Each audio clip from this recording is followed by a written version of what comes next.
Hello friends, welcome to Legal GK. আজিৰ self testing গেমত আমি MCQ কেইটামান সলভ কৰিম CPCৰ। অলৰেডি আমি দুটা সেশন কৰিছো CPCৰ ওপৰত। এই ভিডিওটোৰ শেষত যেটো ৰিকমেন্ডেশন ভিডিও দিম তাত আপোনালোকে গৈ পেলাই আগৰ সেশন কেইটা চাব পাৰিব, নহলে প্লেলিষ্টত গৈ পেলাইও চাব পাৰিব। গতিকে আজিৰ সেশনটো আমি স্টাৰ্ট কৰো আহক।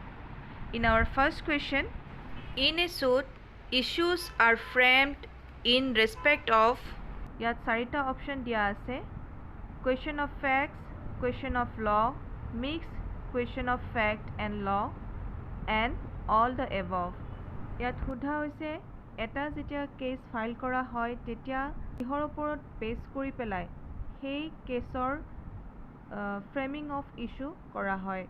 সো ইয়াত শুদ্ধ উত্তৰটো হ'ব option D, that is all the above। Come to next question, issues means ইয়াত সোধা হৈছে ইস্যু মানে কি হয়। সো ইয়াত চাৰিটা অপশন দিয়া আছে, শুদ্ধ উত্তৰটো হ'ব option C, rival contention of the parties based on their pleadings। So প্লিডিঙৰ ওপৰত বেস কৰি যিখন প্লেইণ্টিফৰ ফালৰ পৰা দিয়া হয় আৰু যিখন ৰিটেন ষ্টেটমেণ্ট ফ্ৰম ডিফেণ্ডেণ্টৰ পৰা দিয়া হয় তাত যিখিনি কন্টেন্ট থাকে of both the parties সেই কন্টেন্টৰ ওপৰত বেস কৰি পেলাই ফ্ৰেমিং অফ ইস্যু কৰা হয়। In question number 3, list of witnesses must be filed by the parties। so কেতিয়া লিষ্ট দিয়া হয়, উইটনেছৰ লিষ্ট কেতিয়া দিয়া হয়। সো ইয়াত চাৰিটা অপশন দিয়া আছে, শুদ্ধ উত্তৰটো হ'ব option C, after the framing of issues. Issue frame কৰাৰ পিছত উইটনেছৰ লিষ্টখন দিয়া হয়। So next question is parties file the list of witnesses within.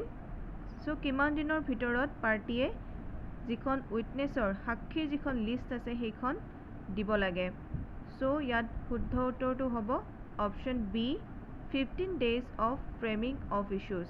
Issue frame কৰাৰ 15 দিনৰ ভিতৰত উইটনেছৰ যিখন লিষ্ট আছে তাক দিয়া হয় কোৰ্টত। Next question is adjournment can be granted। adjournment কোনটো অৰ্ডাৰৰ আণ্ডাৰত গ্ৰান্ট কৰা হয়। ইয়াত চাৰিটা অপশনৰ ভিতৰত option B is the correct option. So under order 17 rule 2 of CPC adjournment provisionটো দিয়া হৈছে। next question is who shall produce the evidence first। so কোৰ্টত কোনে প্ৰথমতে এভিডেন্স প্ৰডিউস কৰে, plaintiff, defendant, either plaintiff or defendant and option D as directed by the court। so ইয়াত শুদ্ধ উত্তৰটো হ'ব option A, plaintiff। plaintiffe কোন প্ৰথমতে evidence produce কৰে before the court। next question is ordinarily the judgment shall be pronounced as provided under order 20 rule 1 of CPC within। so হিয়াৰিঙৰ কিমান দিনৰ পিছত জাজমেন্ট দিয়াৰ ব্যৱস্থা আছে order 20 rule 1ত। ইয়াত শুদ্ধ উত্তৰটো হ'ব option C, 30 to 60 days of hearing। provisions relating to execution of decrees are contained in। so কোনটো অৰ্ডাৰৰ ভিতৰত execution of decrees provisions খিনি আছে। so ইয়াত শুদ্ধ উত্তৰটো হ'ব option A, order 21। next question is an executing court। so ইয়াত অপশন দিয়া আছে executing courtৰ পাৱাৰৰ ওপৰত can modify the terms of the decree, can verify the term of the decree, can modify and verify the terms of the decree আৰু option D আছে can neither modify nor vary the terms of the decree। so ইয়াৰ শুদ্ধ উত্তৰটো হ'ব option D, কাৰণ executing courtৰ কোনো modify কৰা বা যিখিনি ডিক্ৰীত কোৱা হৈছে তাক verify কৰাৰ কোনো পাৱাৰ নাথাকে। so come to the next question, transfer of a decree for execution to another court has been dealt with।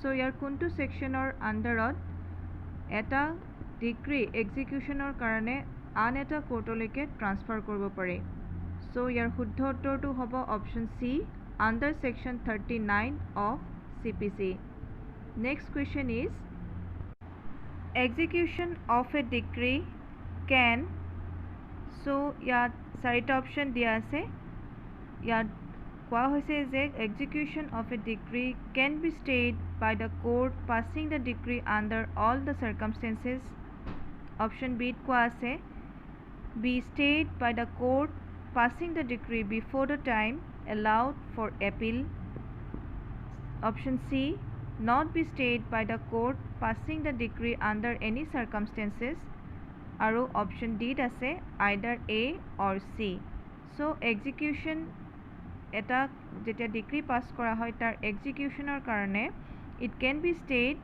By the court passing the decree before the time allowed for appeal so' এপিলৰ কাৰণে allow কৰাৰ আগতে সেই ডিক্ৰীটোৰ কাৰণে যিটো execution order দিয়ে তাৰ stay কৰিব পৰা যায় so' option B is the correct of answer next question is precept is so' what do you mean by precept ইয়াত চাৰিটা অপশ্যন দিয়া আছে আৰু শুদ্ধ উত্তৰটো হ'ব option B an order to another competent court to attach any property of the judgement debtor so' judgement ডেপ্টৰৰ যদি কিবা প্ৰপাৰ্টি আন এটা কম্পিটেণ্ট কোৰ্টৰ আণ্ডাৰত আছে তেতিয়াহ'লে যিটো কোৰ্টে অৰ্ডাৰ পাছ কৰিছিলে সেই কোৰ্টটোৱে আন এটা অৰ্ডাৰ দিব পাৰে বেলেগ এটা কোৰ্টলৈকে যাতে সেই জাজমেণ্ট ডেপ্টৰৰ যিখিনি প্ৰপাৰ্টি আছে তাক এটাচ কৰিব পৰা যায় next question is imprison in execution of a decree can be so' civil প্ৰচিডিঙত জেনেৰেলি যিটো এক্সিকিউশ্যন অফ ডিক্ৰীৰ কাৰণে ইমপ্ৰিজনমেণ্টৰ ব্যৱস্থা আছে সেইটো কি হয় ইয়াত চাৰিটা অপশ্যনৰ ভিতৰত শুদ্ধ এনচাৰটো হৈছে option C civil imprisonment next question is persons who are exempted from arrest under civil process have been mentioned in so CPC ৰ আণ্ডাৰত কোনবিলাক মানুহক exempt কৰা হৈছে from arrest so ইয়াত শুদ্ধ উত্তৰটো হ'ব option D both A and B so section 135 of CPC and section 135A of CPC দুয়োটা সেকশনৰ আণ্ডাৰতে এই exemption from arrestor provisions খিনি দিয়া আছে so next question is an application for bringing the legal representatives of a party has to be moved within so এটা যদি cash চলি থাকে আৰু তাৰ যদি পাৰ্টি ঢুকায় তেতিয়াহ'লে কিমান দিনৰ ভিতৰত লিগেল ৰিপ্ৰেজেণ্টেটিভৰ কাৰণে এপ্লিকেশ্যন দিয়া হয় চ' ইয়াত শুদ্ধ উত্তৰটো হ'ব option C that is 90 days of the date next question is an application for substitution of the legal representatives of a defendant lies so CPC ৰ কোনটো অৰ্ডাৰৰ আণ্ডাৰত ডিফেণ্ডেণ্ট ঢুকালে তাৰ ছাবষ্টিটিউশ্যন যিজন লিগেল ৰিপ্ৰেজেণ্টেটিভ এপইণ্ট কৰা হ'ব তাৰ এপ্লিকেশ্যনৰ কথা উল্লেখ আছে চ' ইয়াত শুদ্ধ উত্তৰটো হ'ব option B that is order 22 rule 4 of CPC withdrawal of suits is governed by so কোনটো অৰ্ডাৰত withdrawal of suits তাৰ প্ৰভিজনছবিলাক দিয়া আছে ইয়াত শুদ্ধ উত্তৰটো হ'ব order 23 rule 1 of CPC next question is a suit filed on behalf of a minor can be যদি এটা cash on behalf of a minor কৰা হয় তেতিয়াহ'লে ইয়াত দিয়া চাৰিটা অপশ্যনৰ কোনটো শুদ্ধ হ'ব withdrawn only with the leave of the court is the correct option so যদি এটা cash on behalf of a minor কেছটো দিয়া হয় ফাইল কৰা হয় তেতিয়াহ'লে it can be withdrawn only with the leave of the court next question is In a representative suit, an agreement or compromise can be entered into. ইয়াত চাৰিটা option দিয়া আছে যে এটা যদি কেছ ৰিপ্ৰেজেণ্টেটিভ সুট হয় তেতিয়াহ'লে তাৰ এগ্ৰিমেণ্ট অৰ কম্প্ৰমাইজৰ কাৰণে ইয়াত শুদ্ধটোৰো হ'ব option C, that is only with the leave of the court. So' কোৰ্টৰ পাৰ্মিশ্যন হ'লেহে এটা ৰিপ্ৰেজেণ্টেটিভ সুটৰ এগ্ৰিমেণ্ট কৰিব পাৰিব বা কম্প্ৰমাইজ কৰিব পাৰিব। আজিৰ ছেশ্যনৰ শেষৰ প্ৰশ্নটো হৈছে provisions relating to issuance of commission are contained in. So CPCৰ কোনটো অৰ্ডাৰৰ আণ্ডাৰত দিয়া হৈছে যে issuance of commission ইস্যু কৰাৰ কাৰণে কোনটো অৰ্ডাৰত আমাৰ প্ৰভিজনছখিনি দিয়া আছে। চ' ইয়াত শুদ্ধ উত্তৰটো হ'ব option A, that is order 26 of CPC। Quick ৰিভিজনৰ কাৰণে এই ভিডিঅ'টোৱে নিশ্চয় অলপ হ'লেও সহায় কৰিব। কমেণ্টত জনাব কোনে কিমান স্ক'ৰ পালে। See you in the next video. Thank you.